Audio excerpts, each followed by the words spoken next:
Hello, everybody. Welcome back to the Player First podcast with your host, Coach Leo from London, UK, with the Football Domain Academy, and myself, Coach Fernando, with Tempo Soccer Academy here in New York, USA.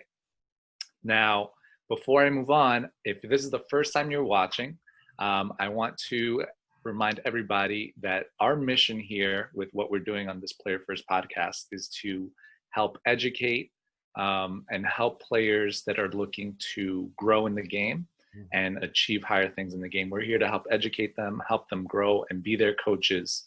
And we have a mission of reaching 1 million kids worldwide. So if you're a club parent, club player watching this, this is for you, okay? And with that said, Coach Leo, how are you doing today? What's up, Coach Fernando? Everything is well on this side of the world. Almost the start of another weekend. Time goes so quick when you're having fun. But no, everything is well. Always excited when we do these podcasts. Always excited to talk about new topics, share our knowledge, experiences. So really excited. Yeah, same here. I'm excited to do this. It's always fun getting on here and doing this. Certainly. So today specifically, we want to talk to our club players out there about how to stand out on your team, how to be that standout player on the field and in your coach's eyes, right? And so there are many different ways you can become a standout player, but before we get there, I guess, Coach Lee, I have a question for you. What do you think, why is it important even to try to be a standout player on your team? Great question. Now, the way I look at it is from a coach perspective, right? I look at it, if I'm coaching a group of players, why is it important for a player to stand out to me, so in front of me? Now, it's important because for a number of reasons. It's important, one, because you want to try and get more playing time. You become a standout player, you become a valuable asset to your team. Then number two, I believe it also builds trust. So the more you stand out, the more the coach begins to trust you. Now, I want to clarify that when we talk about standing out, that doesn't always necessarily mean you've got to be the Cristiano Ronaldo or Messi on your team. Okay? I've coached many teams since I started coaching from the age of 19, and I've had some players that have been very standout players, but they haven't been great technically. They have other really important traits, such as leadership. They're really good leaders. They're fantastic communicators. They're great motivators. So there's different ways you can stand out, and not just in terms of technical ability. Yeah. So as a coach, why do I think I want my players to stand out? It's very simple, because the more you stand out, the more valuable you become to me. And also, you then become a role model to the other players around you as well. So they'll start to look up to you and say, right, what is that kid doing that has transformed him into that player? And how can I implement that into my game? Yeah, 100%. Yeah, I agree. That's a great answer. I think there are many. One thing that sticks out about what you said is there are many different ways to become that standout player to your team, to your coach. You don't have to be, like you said, that mini Ronaldo or Messi type of player. You don't have to be the best player on the team technically or tactically, but you have to find out a way to stand out for you. And for some players, that might be being the all-star, being the technical, tactical all-star on the field. For other players, it might be being that leader or being that motivator, like you said. So I think that's a really great point. There's different ways to stand out. And, we're going to talk about some of those things here today. Awesome. Looking forward to it. Yeah. So I guess the first thing was, we want to take players through a little bit of a journey. So before you even arrive to a session or before the session even starts or a game even, what are some things that players should be doing to start to stand out for their team, for their coaches? Great question. So the way I look at it, I don't know, you're probably the same, but I first of all like to arrive to my sessions if I'm coaching with a lot of time in advance. All right. Sometimes I like to be there maybe an hour early, for many reasons. Sometimes it's because of traffic. There's other times where I like to get there early because I like to plan the session in my head, and I like to just have a look at the environment and maybe see if I can tweak a few things. Those things you can't do if you're arriving 10 minutes before the start. So if I'm arriving early and I'm making an effort to be there, then and a player is arriving, perhaps not obviously, maybe not that early, but Right. if they're arriving maybe 10 or 15 minutes before everyone else, then that automatically stands out, okay? Because they become consistent in that habit. You think to yourself, do you know what? This player wants to be there, okay? And as a coach, what I look for is not, is this player technical, but is this player coachable? And a player that is arriving early before everyone else demonstrates a coachability and a passion to be there, okay? An excitement. So that automatically stands out to me, because there's like, right, this player wants to be here. Yeah. So yeah, what are your thoughts on that? 1,000% agree. Just showing up before everybody else, you're gonna stand out, right? And like Coach Leo says, make that don't just show up like a minute or two before. Show up 10, 15, 20, 30 minutes before even.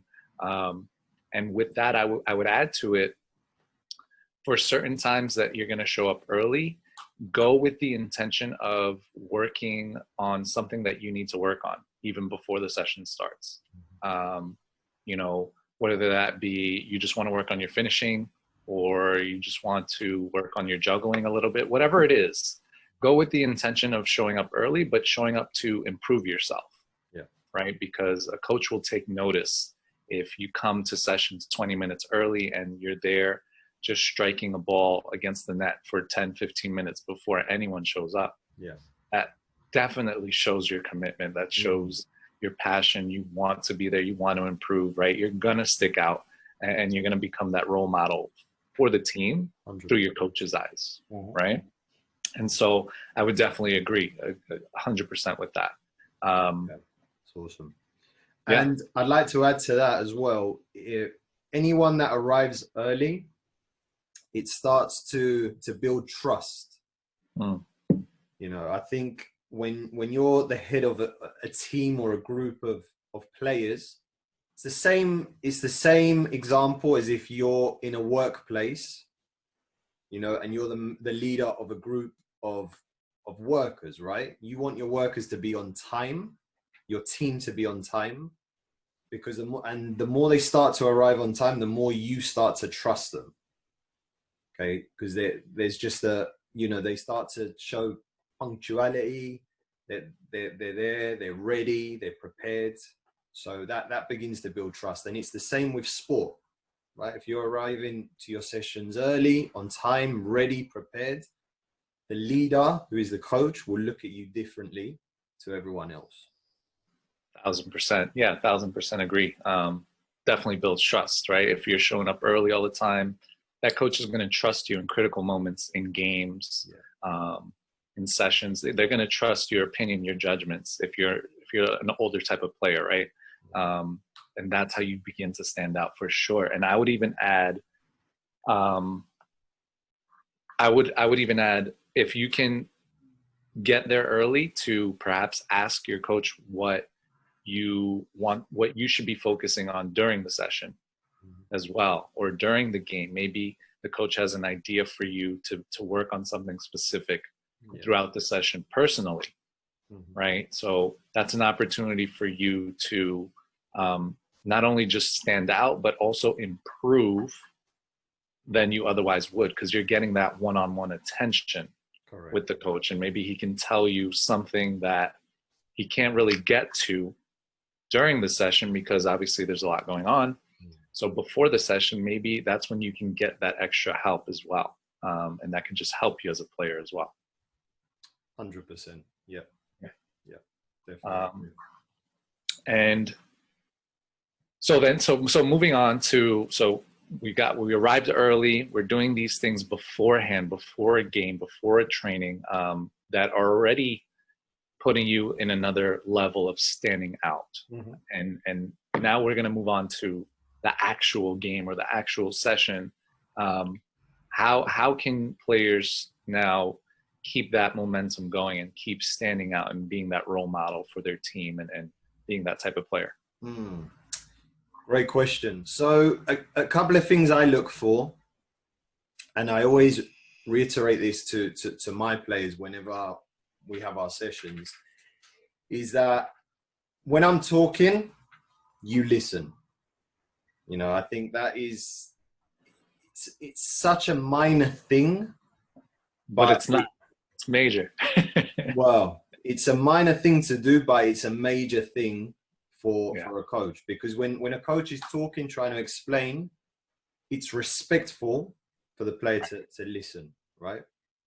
So to stand out, just follow that simple rule, right? When your coach is talking, I would say be the first one next to your coach, demonstrate you're listening, and if you have to, tell your teammates to shut up. Right. Tell your teammates to be quiet because the coach is talking, right? Because that automatically, when I see that from someone else, I'm like, right, this kid is serious. Right. You know, he has personality, and he knows what my expectations are. Yeah. So something very simple. When your coach is talking, you be respectful. You don't talk. You listen. And if anyone else is listening, you tell them, listen, the coach is talking. Shush. Yeah, 1000% agree.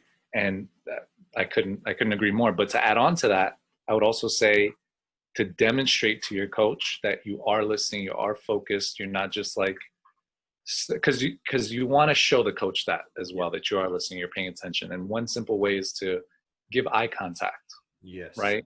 Look at the coach in the face when they're talking. Right. Don't be staring down at the grass or playing with your shoe or your sock or whatever, or looking at your teammate. But pay attention to the coach, right? Because if you are trying to listen, trying to pay attention to your coach, you gotta demonstrate that, right? Let them know you are paying attention. Correct. And so that comes in your body language, right? Are you focused? Are you zoned into the coach, or are you just sort of like slouching and not paying attention? So show that in your body language as well.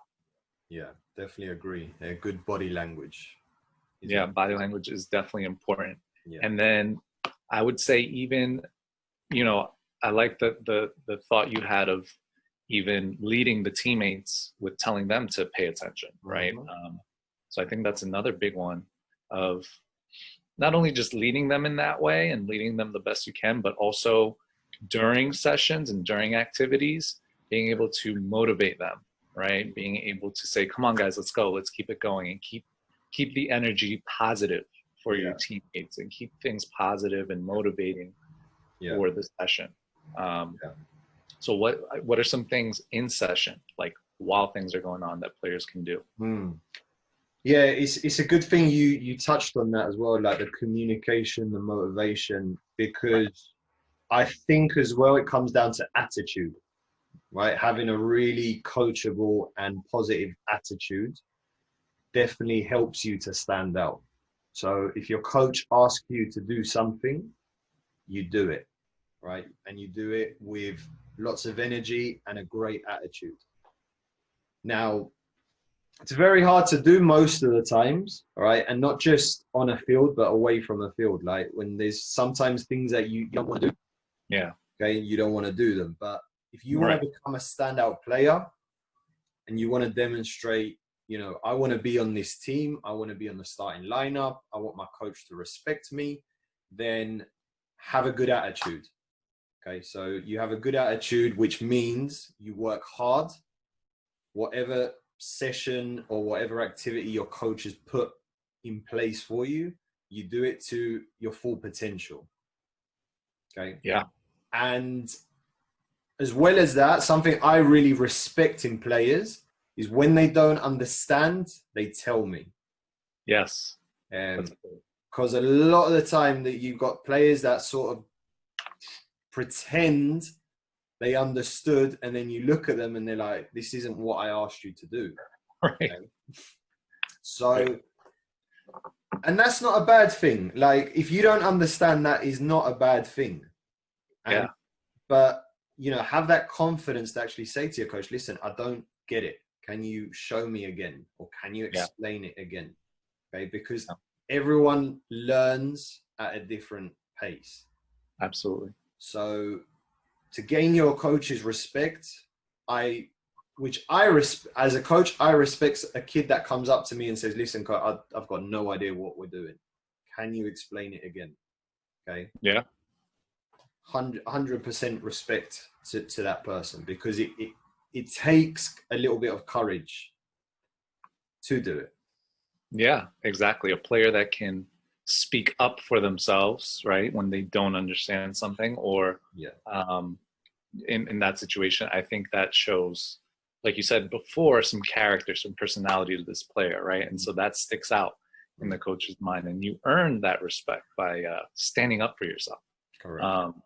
So that I love that. That's a great point. And similar to what you were saying before, have that positive attitude. It does come down to attitude, being positive throughout the entire session with your teammates, with your coach, with whatever is being asked to get done. Be positive about it.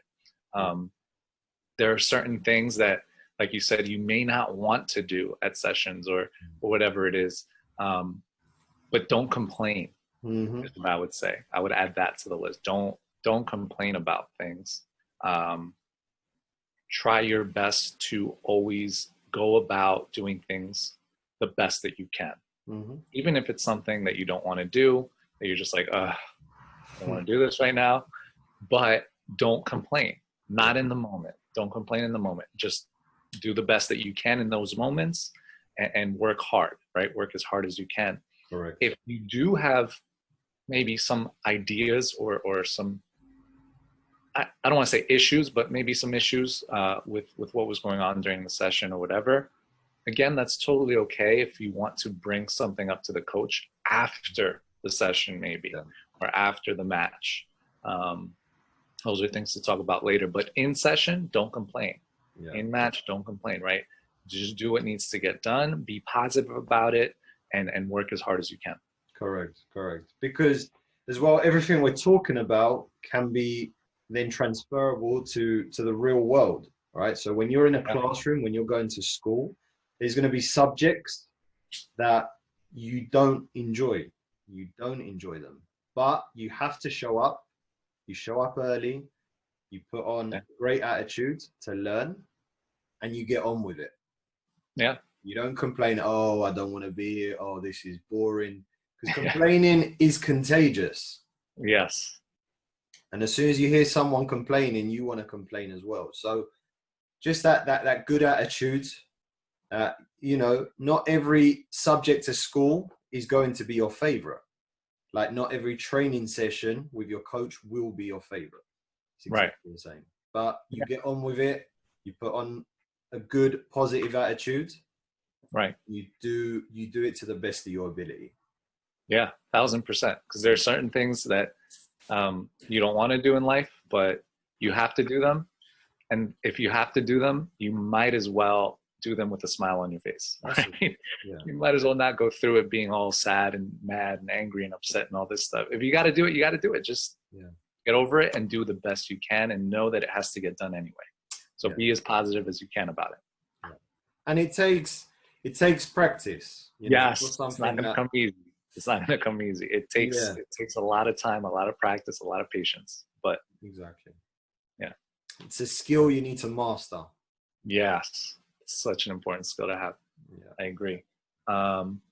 Anything you want to add to during the session, Coach Leo, or do you want to move on to, I guess, talking about now what we could do afterwards? Yeah, I would just add as well to try and be a the best communicator on the field as possible as well.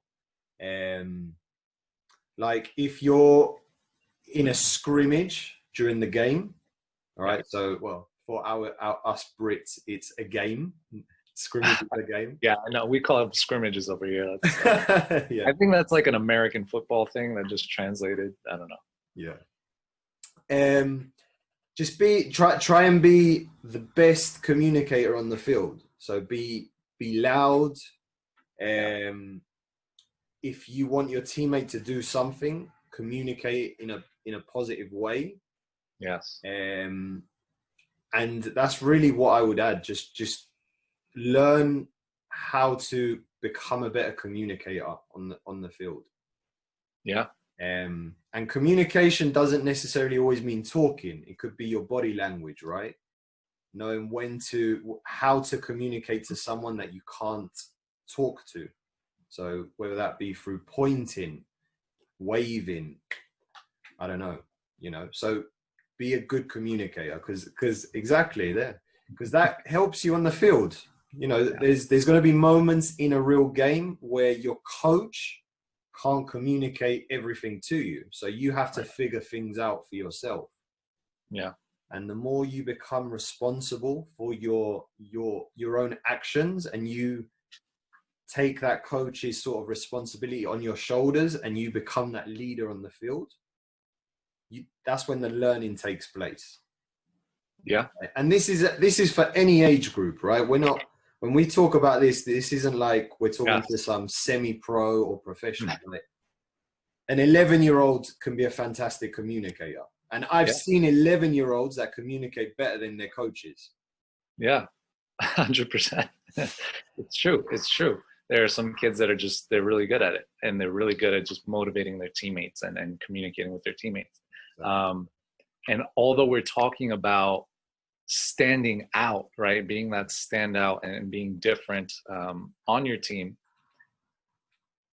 almost the best way to stand out is to be the best team player, if that makes sense. Yes. Right. So although you're trying to be the standout, you become the standout by being the best team player, the best person for your team. Correct. Right. So it's not just about you, it's really about everyone else around you. Mm-hmm. And so the players that can develop that leadership mindset, forget it. They're going to stand out in a heartbeat. Yeah. Yeah. And they'll be successful not only on the field, but off it as well. 1,000%. I'm a massive believer. What you do on the field is what you do off it. Yeah.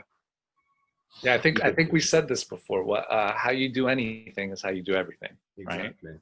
How you do anything is how you do everything. So how you are on the field, how you are at training sessions, that's going to be how you are everywhere else. Exactly. Right? It's not going to be different. It's just different environments, but it's the same. You're the same person. Yeah, exactly. 100%.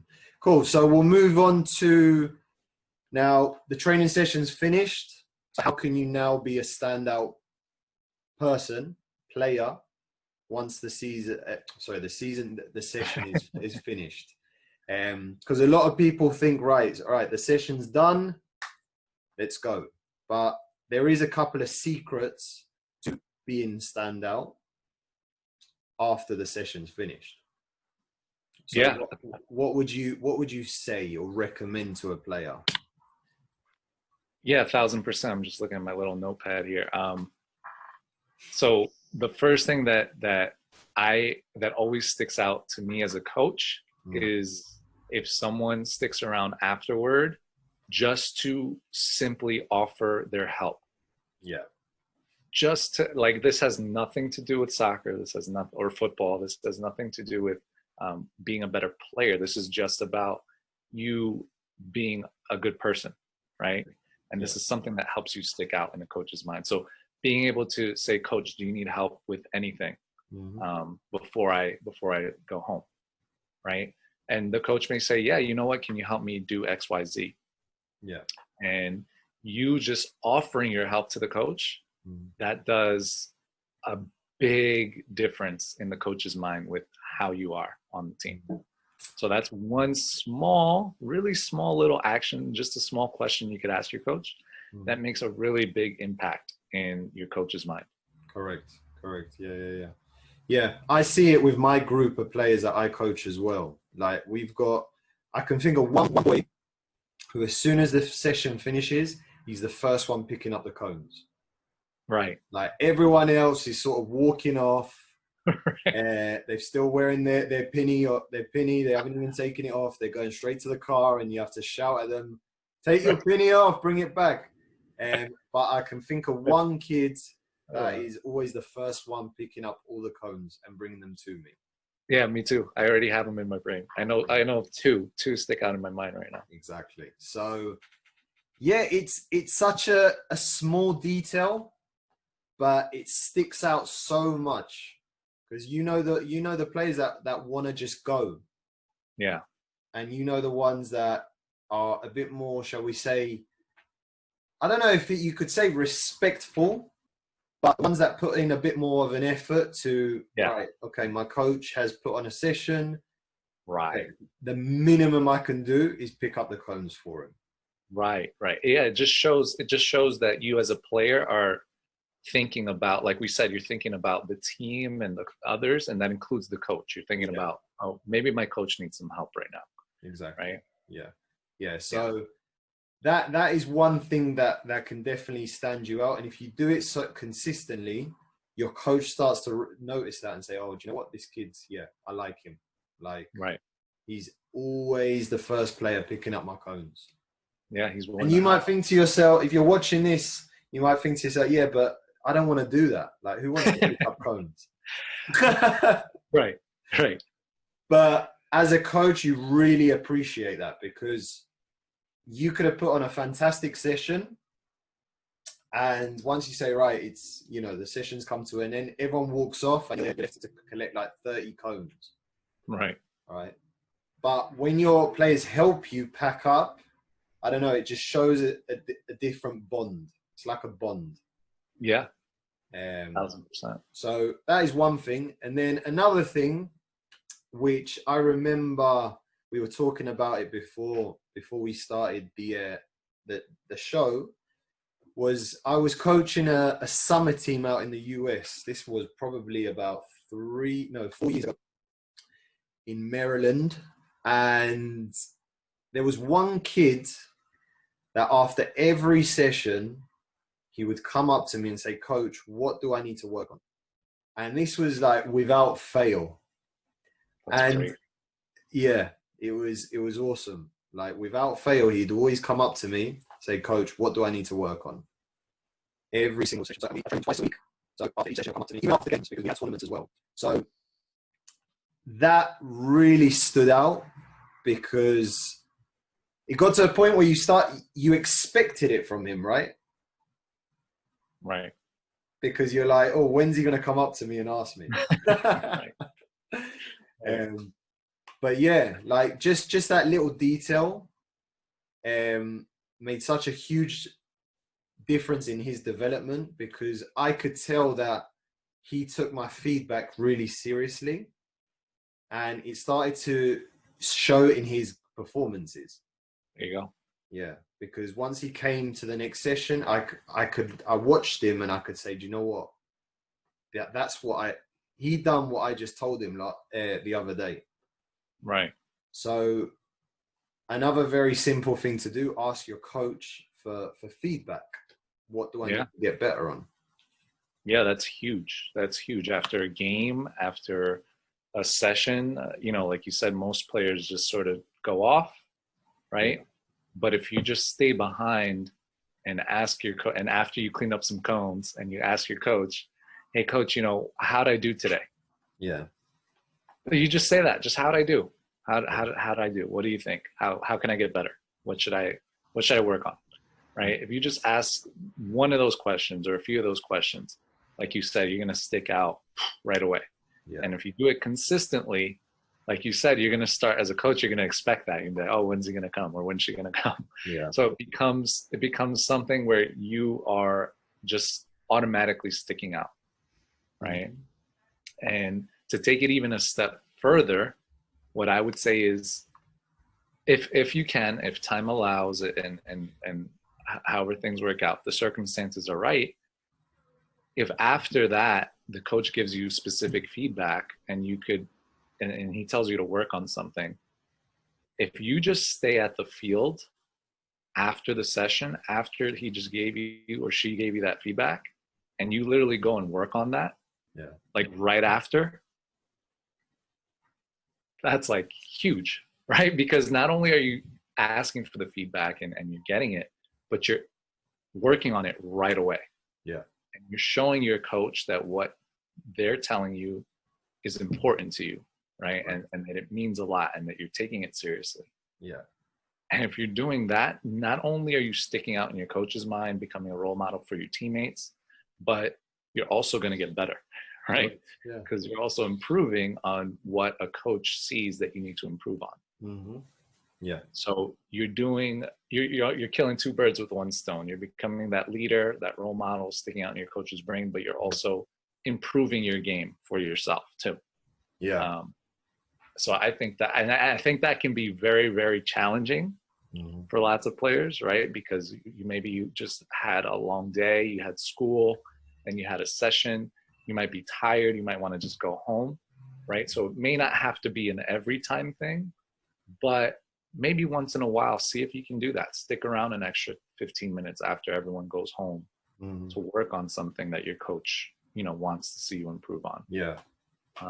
I think if you do that, like if a player does that, forget it. I'm like, this guy, whoever that is starting right away the next match. You know what I mean? Yeah. Because when a player shows that type of effort, that type of care, you want as a coach to give them the opportunity, right? You're gonna want to give them the opportunity. So, I don't know. What are your thoughts on? Yeah, no, I completely agree. And I'm going to give you an example of there's one kid that we have at our academy. He's 9 going 10, right? I think he's probably one of the best 9-10-year-olds in this area. Okay. Really. Now, I had a conversation with his dad. This was maybe about a month ago. And he was telling me that all he does every day when he gets back from school is strike the ball against the goal. And he was telling me that one day he spent 6 hours training in the garden. That's amazing. But wait for it. So this kid was actually being resourceful. So basically he was striking with different parts of the foot. And then when it wasn't going in, he'd go to ask his dad. He'd go, "Dad, how can I improve this?" And then the dad was telling me that he had no idea. He's like, I don't know. But he didn't stop there. What he did do then after is he went onto YouTube and he watched techniques of players striking. Brilliant. He had a look on YouTube and then he copied those players and he spent another 3 hours in that player. So he was there like 6 to 7 hours just striking. Brilliant. Now it was funny because yesterday we had training and he put this shot, like it went almost into the car park and almost into the tree, but I could see it in his face, the anger on himself, because it was like, I've spent so many hours trying to perfect my strike and I've just sent it into the tree. So this is a player that's really hard on himself, right? And he's a player that absorbs what you tell him, right? Phenomenal, like I said, phenomenal athlete, great coachable kid, and that's just an example of someone that gets feedback and puts it into action right away. Yeah. And after he'd done that, then he scored another one, which was unbelievable. There you go. I think it lobbed our keeper and it went in. So beautiful. But yeah, makes such a difference. And if you absorb information and then put it into action, you're going to get better, and then you will stand out, because a coach remembers who he gives feedback to. And then a coach will notice, are you putting it into practice? Right. You know, performance, right? It's performance, and that's so evident because you see these kids every week. Yep, absolutely. You could always tell who's been working on whatever feedback you've given them. You could always. So Exactly. So 1,000%. cool. 1,000%. And that, I mean, that was just going to be my last little point, was just to train on your own, right? Train on your own. But I think you hit the nail on the head with that example. That's exactly how you begin to stand out. Yeah. So that's beautiful. I'll leave it there. I don't want to. That is a fantastic, phenomenal story. I love that so much. You just made my Friday. Yeah. I love that. When he was telling me that story, I was like, wow, like that's a committed kid. That's amazing. Like he was telling me, like that's all he does. It's like he's in the garden just striking the ball. Yeah. Get his autograph now. Trust me. Trust me. Get his autograph now. He is going to be a player when he's older. That's awesome, man. Yeah. So okay, cool. So I guess to recap, but as we begin to wrap up the episode here, so before the session, right? We want to stand out from all the way before, all the way through to after. So before the session, we want to make sure we're arriving before anyone else. Yeah. We are, maybe working on something on our own that coach has asked us to do. And maybe we're asking coach if he needs help with anything, right? We're communicating, or we're asking coach how we can improve ourselves, right? We're asking for feedback. And during the session, we want to be able to work hard, communicate, be that positive role model, that positive motivator, right? And that just never have that complaining type of attitude. Always be willing to do things in a positive attitude, right? Did I miss anything so far, Coach Leo? No. You definitely, you touched on everything. So okay, cool. I like it. And then afterwards, it's just about staying after and asking your coach a couple things. Maybe if they need help, right? Just helping your coach pick up the cones, pick up whatever, and then asking your coach for some feedback. Yeah. Right. Yeah. And if you do those things on a consistent basis, not only will you become a standout player just in the coach's eyes or just in the team as a role model, but you're going to improve technically, tactically. You're going to improve as a footballer, as a soccer player. Because if you're implementing feedback, if you're training on your own, if you're working hard at sessions, you're being positive, these things all build on each other. Correct. And they will lead to your development as a player. Yeah, 100%. And like I mentioned previously, a coach does see everything. Yes. So, if you're getting feedback from your coach, a coach will look to see, has he been training? Has he been working on that? Right.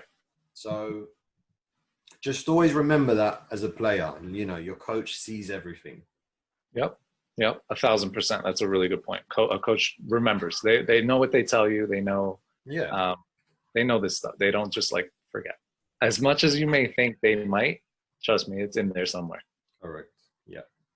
Sounds good. All right, Coach Leo. I think that's going to be it for today's episode.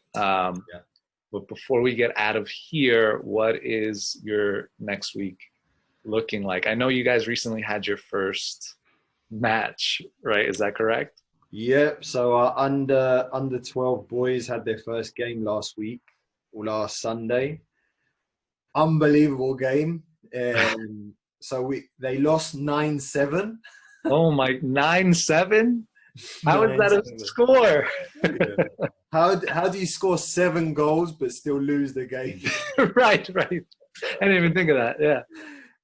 It was a great game. So we were 5-0 down in the first half. Wow. They were, so for the majority of them, it's the first time they're playing as part of a team. and it's the first time they're playing 9-a-side. So they were very nervous going into the game, and you could tell like their passing was on point. They were sort of scared to tackle, make decisions, whatever. So we were 5-0 down at halftime. We came back in, and I basically said to them, like, go out. It doesn't matter the score. No one cares. But let's win the second half. Yeah. And if you compare the first and second, the second half, we won it 7-4. Right. So unbelievable game. Wow. We missed so many chances. We could have, I think, had the referee added maybe 10 more minutes, we probably would have won it, because it was all us in the second half. Wow. But no, it was good fun. Like, I don't really care about the results. I just want to see them playing. I want them competing, and I want them having fun, because that's what it's about, right? Yeah. Which they did, and we've got another game this Sunday. Yeah. So next week I'll let you know how that goes. Okay. 9-7's great for a neutral. That sounds like an American football score. My American friends are probably thinking, what's going on? 9-7? Did the Jets play the Giants? Like, what's going on here? Oh man! Did you guys play with? Or this week? Okay, this week you guys are gonna play with keepers now, right? Yeah. Oh, 9-7. What a scoreline! So yeah, good fun. Yeah, they've got another game. So obviously, I'll let you know next week what the score is.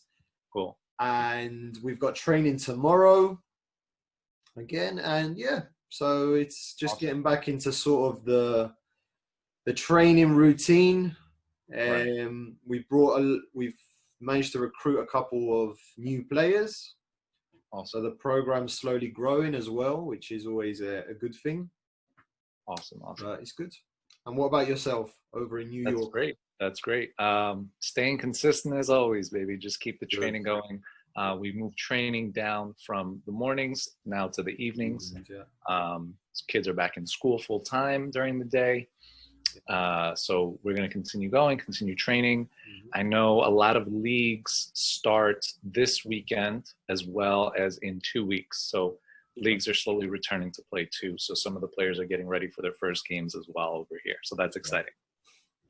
Yeah. And congrats, Coach Leo, on that first game with your boys. That's awesome. Oh man, it was emotional.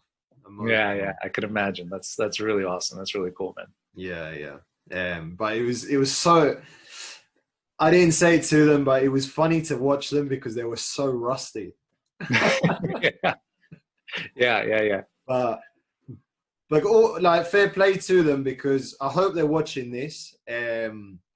Like, they didn't give up. I said to them, like, any other team would have given up at 5-0. Yeah, that's 1,000% true. Yeah. But they went out there, and I think it was 5-4 at one point. Wow. And then we had another 3 minutes where we started to slip. Yeah. And then we gradually grew in it. So yeah, no, it was a game of two halves. Yeah, you're right. That shows great character out of your boys there. Yeah, to come back after a first half like that, that's really, really great. That's really positive. Yeah. And we got half of the group are playing up a year, so they're playing against kids that are high school. Oh, okay. Half of them are elementary, and then the other half are high school. But most of the opposition are mainly high school kids, so first year high school kids. So yeah, it's good. Really proud of them. Good, man. Good. That's awesome. Awesome. Good stuff. All right, let's call it an episode, Coach Leo. I will catch you next week. And to those that were watching, thank you for watching. And if you ever want to contact us, feel free to get in contact with us via our socials or our email. Our links will be on the video somewhere or in the description somewhere. So you can feel free to reach out to us if you have any questions. You want to talk about how to be a standout player on your team. or any things that maybe you want us to come on here and talk about, or any questions, we're willing to take those in. So feel free to reach out to us, and we'll get back to you, as soon as we can. Awesome. Have a great week, Fernando. You as well, Coach Leo.